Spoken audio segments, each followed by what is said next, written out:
Good day and greetings. This is Dr. Charles Cotter. I'd like to welcome you to episode 3 of my brand new series, HRM Strategic Performance Advisor.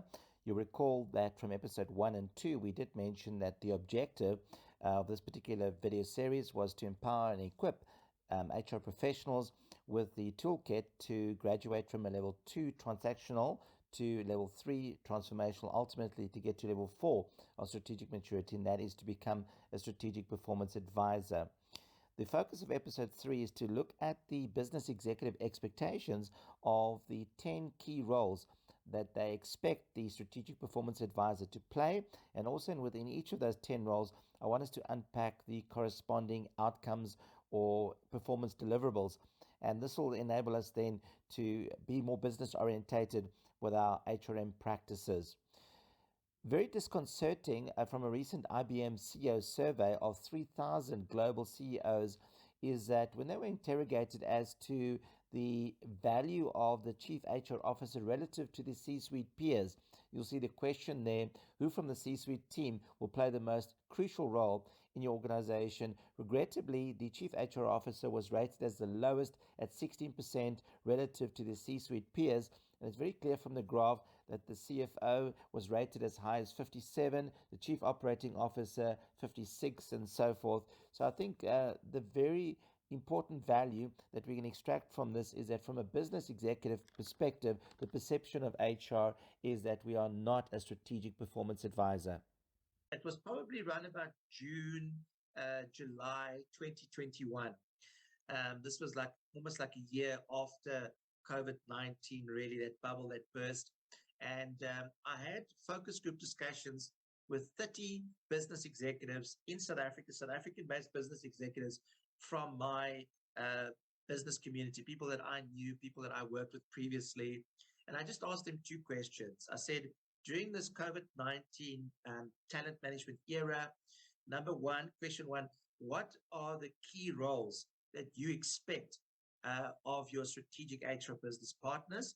And in each of those key roles, what are the performance deliverables? What are the performance expectations in each of those key roles? So I'm going to run through it very quickly, and you'll see all 10. So I collated all of the feedback that I got from these 30 business executives. This, like I said, happened last year.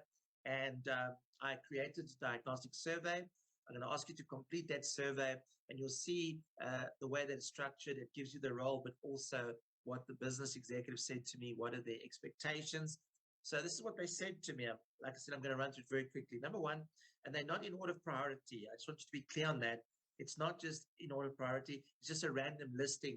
I didn't ask them to prioritize. I just said, what are the 10 key roles? And this is what they gave me. They said, number one, catalytic driver of organizational change. I think we've established that as one of the key strategic HR business partnering roles. They also suggested to me that they want their HR business partners to be a proactive, business-minded thinker. They also expect us to be a collaborative business management consultant. Number four, they also expect us to be a purpose-directed coach, in particular of the line management team, which is very typical of the HR business partnering role. I think, Constance, that's what you do on a daily basis. You coach, you consult, you liaise with the line management team. They expect us to be delivery, value-adding, and results-orientated with the HR practices. They said to me they're very tired of HR paying lip service to the value and the contribution, the work of HR. They really want us to start delivering. Less talking and more delivery. In particular, like we said, I think Cornelius made the point, business value solutions. That's what we really need to offer the business. They also expect us to be a credible and accountable performance advisor. So there's that term that I think is very relevant to the work of what we do. They also, number 7, expect us to be a strategic facilitator and enabler. They want us to be an innovative solutions architect. So they, tongue-in-cheek, they said to me, they want us to be a troubleshooter, not a troublemaker. I think Wellington, I think you kind of alluded to that, the perception of HR, we're very governance, very policy orientated, very administrative. They also, yes, very important one, Milani, I think you spoke about it, Leah, this is what's happening at Northwest University at the moment. They expect us to be a digital futurist and also an analyst. They said to me, you don't need to be a data scientist. They don't expect you to be a data scientist. but they expect you to have a good working knowledge of digital HRM, and also being able to do the analysis, in particular converting metrics into analytics, etc. So your DQ, your digital literacy, is very important. We've already established what Cornelia said, your business literacy and your financial literacy, your BQ and your FQ. They also said to me, your DQ, your digital literacy, and also your TQ, your technological literacy. Like we said, we've got to go from automation to digitization to, of course, intelligence. And I think, Leah, you made the point earlier on, we have to then go from level 1, where HR administers. They want HR not just to administer, they want level 2 support. But beyond the administration and support, they also want to be an enabler. Level 3, and of course, when you get to level 4, you also then a driver. So that's almost a development pathway. They said to me, administer, support, enable, and ultimately they want us to be drivers. And if you hold me to gunpoint and ask me, of the 10, which is the most important, mine would be number 10. And that is, they expected us to be future-focused, organizational, behavioral economists. And I've got a quote in that regard just to amplify that. So what I'm suggesting is that the entire HR professional community will have to transform from being industrial psychologists to being behavioral economists who trade in competitive, predictive, and prescriptive analytics and real-time business intelligence, who have an in-depth insight and understanding of the anatomy of business management. In other words, the mechanics, the structures, the processes, the systems, operations, the dynamics.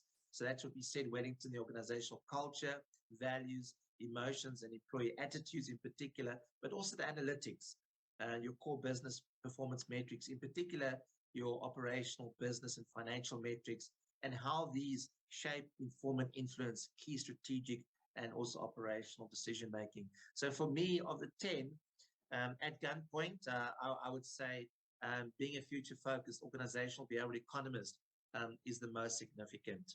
In concluding episode 3 of the HRM Strategic Performance Advisor video series, I'd just like to make the point that over and above the 10 roles that we've mentioned, an alternative role could be of the career navigator.